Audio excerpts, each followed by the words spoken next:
chemical sunscreens work majority by absorbing the energy from the sun and then converting them to heat, so that way that energy from UV doesn't damage your skin. It's like whenever we're all drinking from paper straws that are melting in our mouth to save the turtles when, you know, Kylie Jenner is taking her private jet across the world all the time, which is negating the little drop of us all trying to drink from paper straws. Some people also, when it comes to chemical sunscreens, they're concerned that it can cause cancer.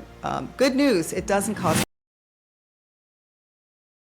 So what are chemical sunscreens? So they're the ones that are basically, I tell people anything but zinc oxide or titanium dioxide. The ones that are like harder to pronounce that are like almost like chemistry names, but they work. All sunscreen work similarly, but chemical sunscreens work majority by absorbing the energy from the sun and then converting them to heat, so that way that energy from UV doesn't damage your skin. So like common ingredients that you may see are like benzone, octanoxate, oxide, and octocrylene. The benefit of chemical sunscreen is that they're often more elegant. They don't leave a white cast, and the formulation tends to be a little bit lighter, and it just like is more elegant in general. The downside is that in addition to the controversy, it may not be suitable if you have sensitive skin. Sometimes it can sting around your eyes, especially if you like sweat or if you get into your eyes. And so I feel like, I mean, honestly, chemical sunscreens are my personal favorite because I just find them to work well for my skin. And unfortunately, here in the US, we just don't have really elegant chemical filters that are FDA approved. I think that's the other part too, is there are a lot more advanced and stable filters that are safe, even for sensitive skin out of Europe and Korea, which is why like some of the sunscreens from Korea, it's like sensitive skin formulation, but they contain chemical filters. And so we're just a little bit behind. But that's kind of a little bit of chemical filters in a nutshell. Yeah. Yeah. Love it. And I know some people are like, wait, what is all this bad stuff about chemical sunscreens? And it's that might be a whole nother episode that we have to dedicate to. And we've touched on it some in some other episodes. But the short answer is that, you know, chemical filters, they're not inherently harmful. They've been rigorously tested. And people get certain notions from different things because, you know, one study did show in 2019 that chemical sunscreens can get absorbed into the bloodstream. Now, so that it sounds scary to people, but does it cause any harm? That has not been shown. So, but I think the idea of it being in your bloodstream is scary to people. Yeah. Well, also that study was kind of like, it doesn't apply to everyone, right? Because they were putting on sunscreen every 2 hours and entire body from head to toe, which like exactly. Right. So it's which like not even us derms do. I mean, let's be honest. We all slap it on real quick and we forget to reapply. Right. So I would say for the average person, you're probably not, if any absorption at all, not getting much at all that's relevant. But it's good to know. It's like, it gives us, we just need more study and information.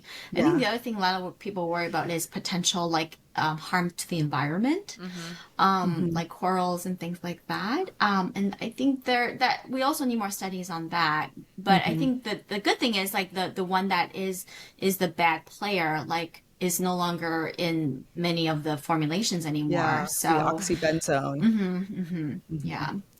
Yeah, and it's interesting, like those studies that were done on coral reefs, they were done mostly in like contained, like simulated environments. Yeah. And so when it comes to like application to like the whole ocean, which is so huge, it just seems like it's such a drop in the bucket compared to like climate change, like all these other huge factors, pollution, like so many other factors that are so detrimental to our marine species and our environment in general. Yeah.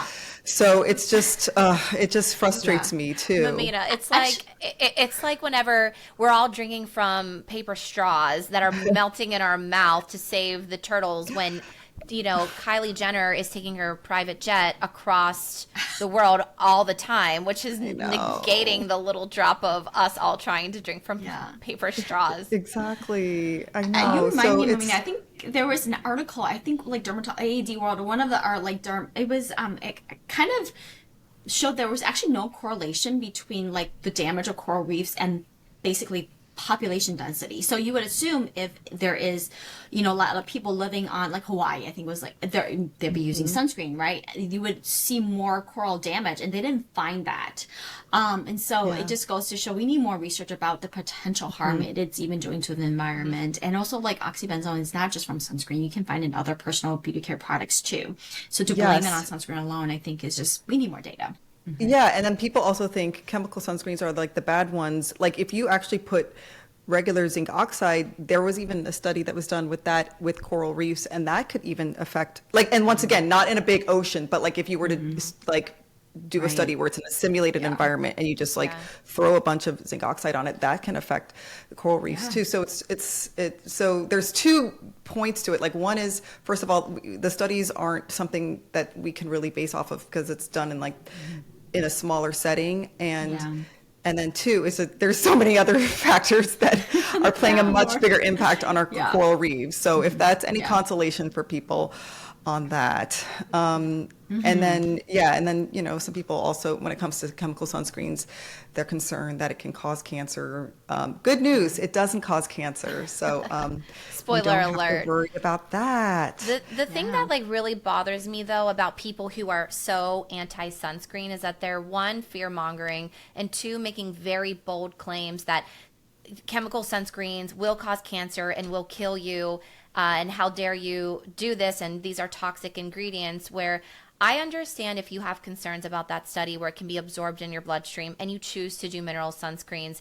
That's great and that's your choice, but stop making other people feel bad about using a chemical sunscreen, especially if you have more melanin or pigment to your skin, where you're like, I can't use a mineral sunscreen because it makes me look like a ghost and I feel terrible wearing it. So now you're making me choose between looking like a ghost or protecting my skin or not. And so that upsets me, where you're pushing your views and ideas of something that's unsubstantiated per se on others, and making them feel bad about themselves. I think the better way is to be like, hey, I feel more comfortable wearing a mineral sunscreen, and so I'm going to do this, instead of fear mongering.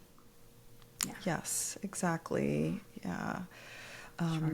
It's a lot of people are definitely putting a lot of phrases out there that are very misconstrued, that are not based on evidence. They hear other people saying it that they think they trust, and it's been a snowball effect. But